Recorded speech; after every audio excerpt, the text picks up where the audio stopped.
Hello and welcome! In this lesson, we will learn how to generate a boundary layer mesh using the Add Boundary Layers task in the Ansys Fluent meshing watertight geometry workflow. We will begin with discussing the importance of boundary layer mesh in fluid dynamics, followed by a discussion on the methods available for adding boundary layer mesh along with the user inputs required. Without any further ado, let's get started.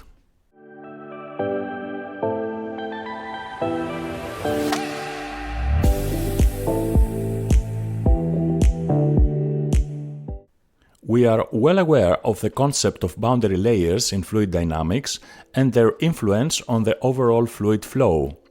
These thin viscosity-dominant regions that form along the surface of a solid body as a fluid flows past it play a significant role in defining skin friction drag, heat transfer, aircraft wing stall, etc. Hence, it is critical to ensure that CFD simulations properly model the physics of the fluid flow in these regions. In addition to using appropriate numerical schemes, it is necessary to ensure that the mesh in these regions is fine enough to adequately capture fluid flow behavior. For this purpose, the watertight workflow in Ansys Fluent meshing has a dedicated task, that is, the Add Boundary Layers, which can be used to define the meshing requirement in the boundary layer zone. Let us now take a look at how to use this task using an example. Launch Ansys Fluent in meshing mode. Go to File, Read and select Mesh, and then pick the provided mesh file. Once Fluent finishes reading the file, you will notice that the watertight geometry workflow has been automatically set up and all the tasks till the Update Regions task have already been successfully completed. The model we have here is that of a generic ball or check valve, which consists of one solid region, that is the pipe geometry, and three fluid regions, that is the inlet pipe region, the valve region, and the outlet pipe region. The ball valve is considered as a void in the model. Let us now look at the Add Boundary Layers task. If the Add Boundary Layers setting is set to Yes, multiple input options are populated below this setting. The Name field can be used to specify a name to the applied control settings. By default, the name is auto-populated based on the offset method type that is chosen. There are 4 different offset method types available for adding boundary layer mesh. Each of these methods have their own set of user inputs. The inputs common to all the methods are the number of layers, add in, and grow on.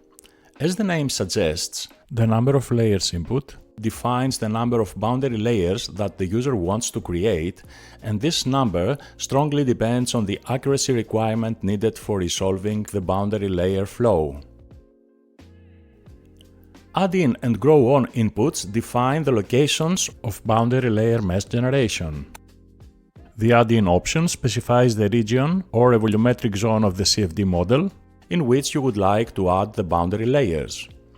Once the region has been selected, the Grow On option is used to specify the surfaces on which boundary layers need to be added within that region.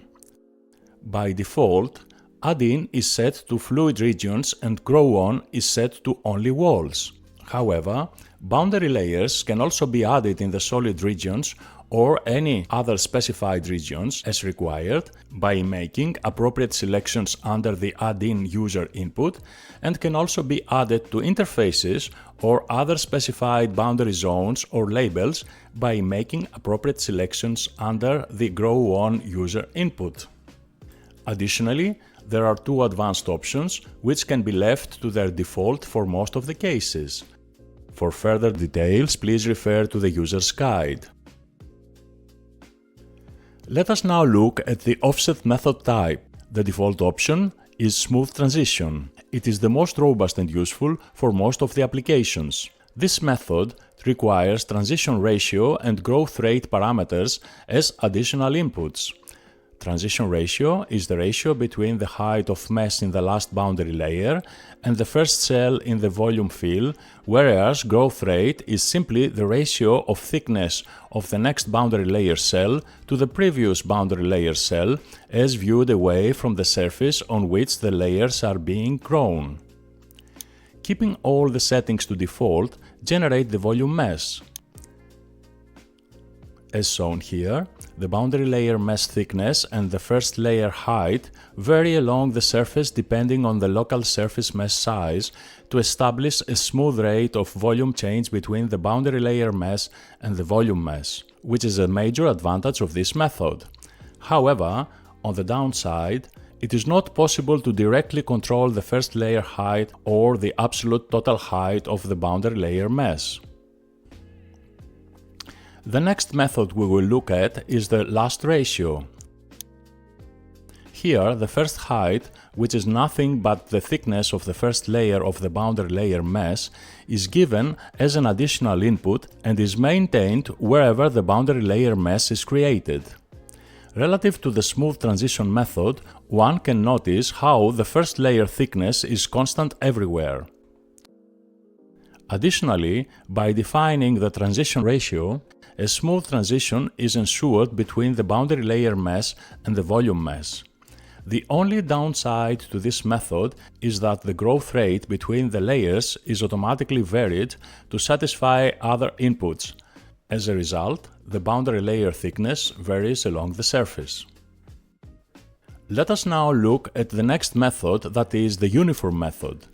This method depends on the growth rate and the first height as additional inputs to generate the boundary layer mesh such that the thickness of each layer remains the same anywhere in the domain. For flat surfaces or relatively lightly curved surfaces, a uniform thickness can be easily maintained. However, at sharp corners, such as 90-degree bends as shown here, this method can lead to the creation of crevices. A severe limitation of this method is that the volume change between the boundary layer mesh and the volume mesh cannot be directly controlled. The last method we will look at is the aspect ratio method. Here, the first aspect ratio and growth rate are required as additional inputs to define the boundary layer mesh. The first aspect ratio is the ratio of the local surface mesh size to the height of the first cell of the boundary layer mesh. As the surface mesh size changes around the model, the first cell height is subsequently modified to maintain the user-defined aspect ratio as shown here. The major drawback of this method is the lack of control on the first layer height and the total height of the boundary layer mesh. Let's summarize. In this lesson, we learned how to generate a boundary layer mesh using the Add Boundary Layers task. We discussed the importance of boundary layer mesh and explored the nuances of the methods available for adding boundary layer mesh along with the user inputs required. That brings us to the end of this lesson.